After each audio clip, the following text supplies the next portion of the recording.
La charte de la transition avait fixé le nombre de ministres à 25. Pour des raisons de népotisme, on s'est retrouvé avec 28 ministres. Après une année de gestion sous couvert de rectification de la transition, ensuite la nomination d'un Premier ministre par intérim, il faut revoir la composition du gouvernement et ses hommes.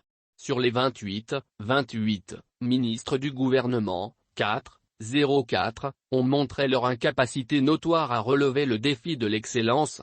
Il s'agit des ministres de la Justice et des Droits de l'Homme, garde des Sceaux, Mamouldou Kassogué, du Commerce et de l'Industrie, Mohamed Ould Mohamed, de l'Agriculture, Modibo Keïta, de la Jeunesse et des Sports, chargé de l'instruction civique et de la construction citoyenne, Moussa Agaté, celui de la réconciliation, de la paix et de la cohésion nationale, chargé de l'accord pour la paix et la réconciliation nationale, colonel-major Ismaël Ouagé, de l'environnement, de l'assainissement et du développement durable, Modibo Koné. Malikoura Tazira, le chemin à prendre pour le nouveau Mali, a été une occasion inespérée pour les Maliens de jauger le gouvernement et ses ministres. À la fin de ce probatoire, les Maliens s'attendaient à un réaménagement ministériel.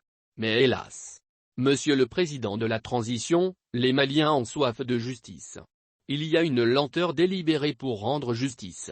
Beaucoup de délinquants financiers ont pris la fuite, d'autres croupissent dans les geôles, faute de jugement. Malgré les subventions et exonérations accordées par l'État aux opérateurs économiques, la cherté des produits persiste. Le ministre de l'Agriculture, un ancien directeur général du commerce et de la concurrence, sait comment fructifier ses avoirs à travers son réseau de commerçants. C'est pourquoi certains opérateurs méconnus du milieu des engrais ont bénéficié le marché des engrais.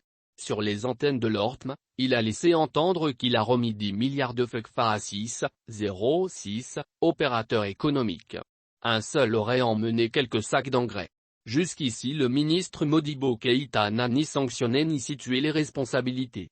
Quant au ministre de la Jeunesse et des Sports, son nom est cité par les basketteurs et footballeurs dans des problèmes financiers. Le ministre de la Réconciliation n'a pas la stratégie et le bagage nécessaires pour gérer ce ministère. Il gaspille les fonds publics dans du n'importe quoi. On a l'impression qu'il n'y a pas un ministère de l'environnement au Mali.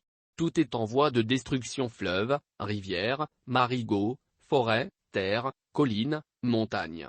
Rien n'a été épargné par l'homme destructeur. Or le gouvernement a besoin de qualités très spécifiques: compétence, dévouement, loyauté, impartialité, probité. Compte tenu de la laïcité du pays, le ministère du culte et des affaires religieuses aussi doit disparaître.